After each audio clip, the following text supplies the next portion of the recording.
नमस्कार, मैं हूं doctor Vipin Kumar. Shop Ayurveda online में आपका स्वागत है।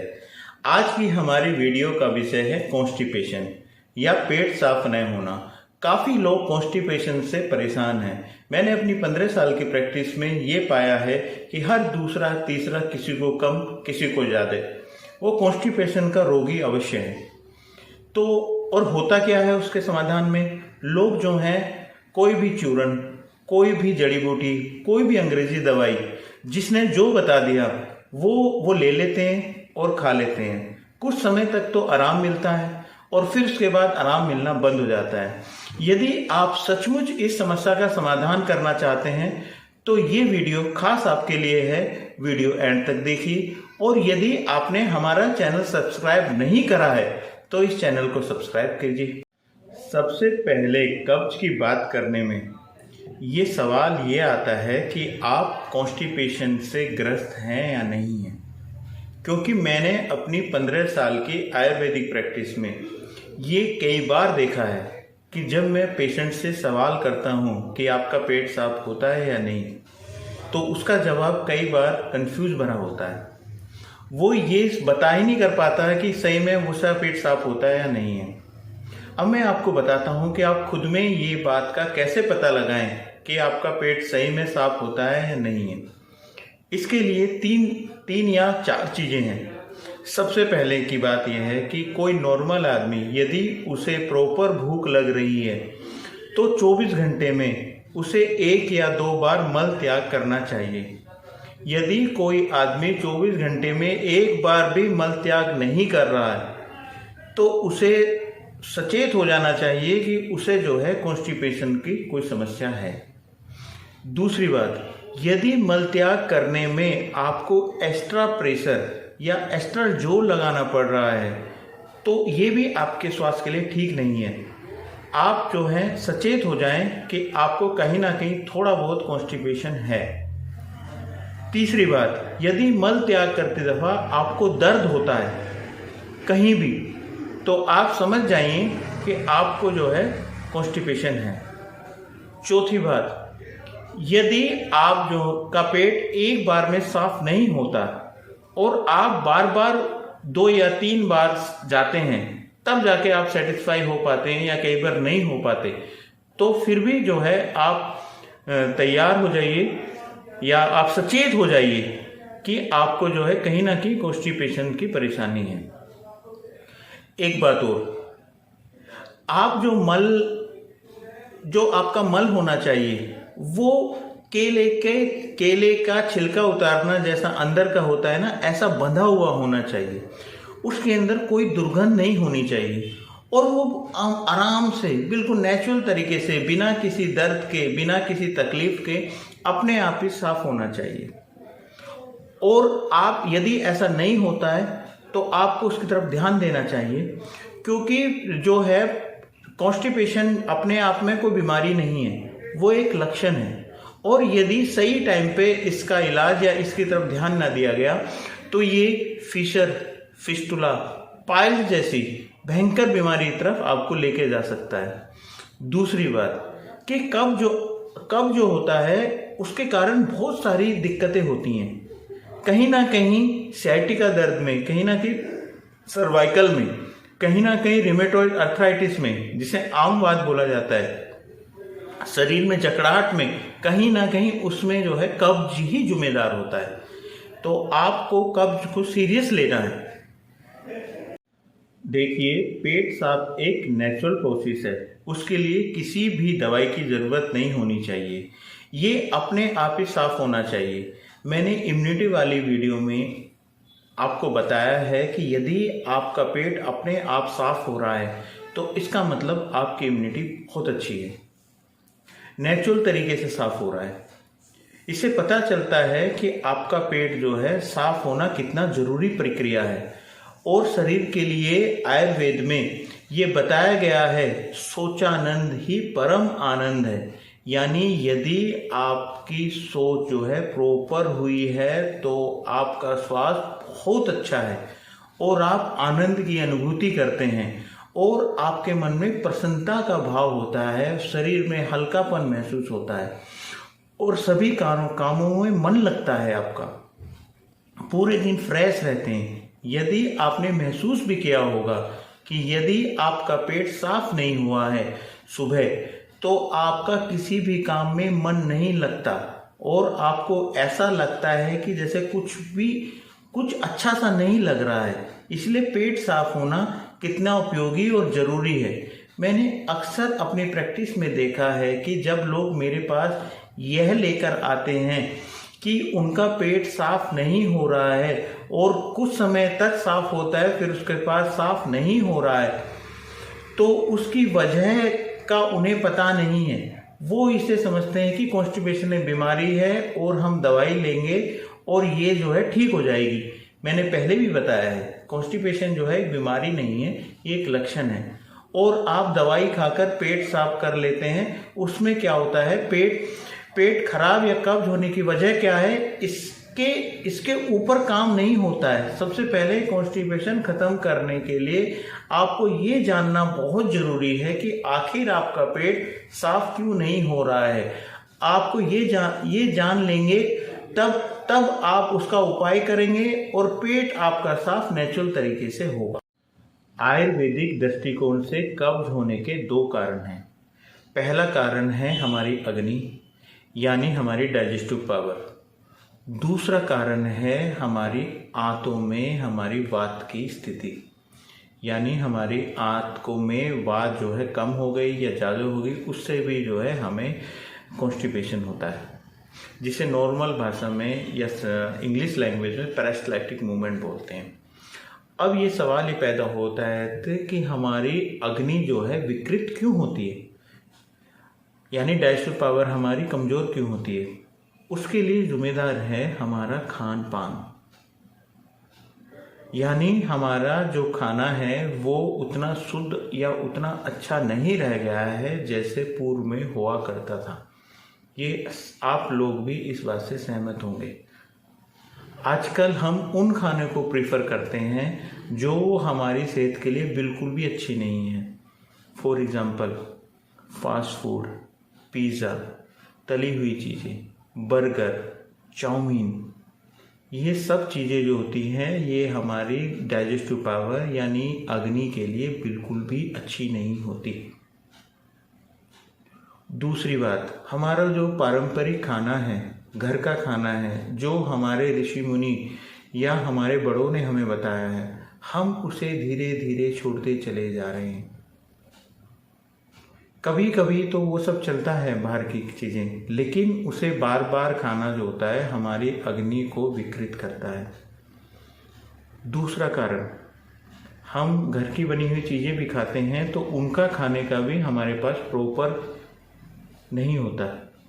हमें कब खाना खाना है, कितना खाना खाना है, कब क्या खाना है, हमारा फिक्स नहीं होता।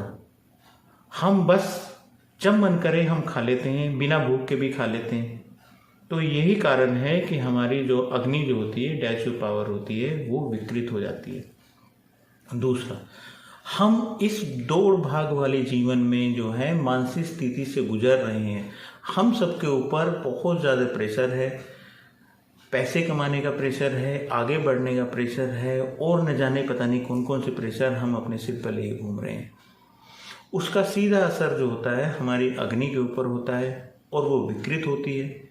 तो उसके लिए भी आपको ये देखना है कि सबसे पहले जो है आप उस प्रेशर को ना लें और उन सब चीज़ों का ध्यान रखें, तभी आप अपनी डाइजेस्टिव पावर और अग्नि को ठीक रख पाएंगे।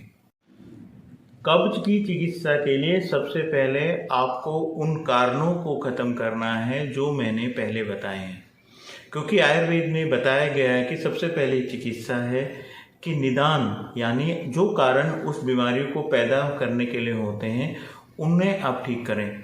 यदि आप ये समझते हैं कि उन कारण को ठीक करे बगैर आप सिर्फ दवाई ही लेकर इस बीमारी को ठीक कर लेंगे तो ये होने वाला नहीं है। ये बीमारी कभी भी जड़ से ख़त्म नहीं होगी। तो सबसे पहले उन कारणों को करना है। दूसरा, आयुर्वेद में बताया गया है कि आपको ब्रह्म मुहूर्त में उठना पड़ेगा। ब्रह्म मुहूर्त क्या होता है? सूरज निकलने से 1.5 घंटा पहले ब्रह्म मुहूर्त होता है। अब सवाल ये पैदा होता है कि ब्रह्म मुहूर्त में ही क्यों? क्योंकि सूरज निकलते साथ ही पित्त काल स्टार्ट हो जाता है और उससे 1.5 घंटा पहले वात काल है।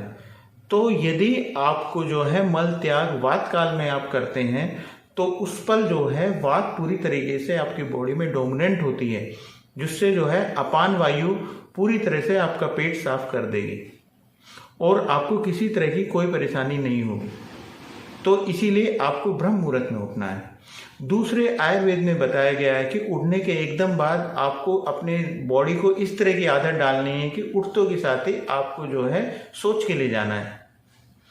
उस बीच में आपको कोई बेड टी, कोई चाय, कोई कॉफ़ी, कोई पानी, कोई ठंडा पानी आपको नहीं लेना है।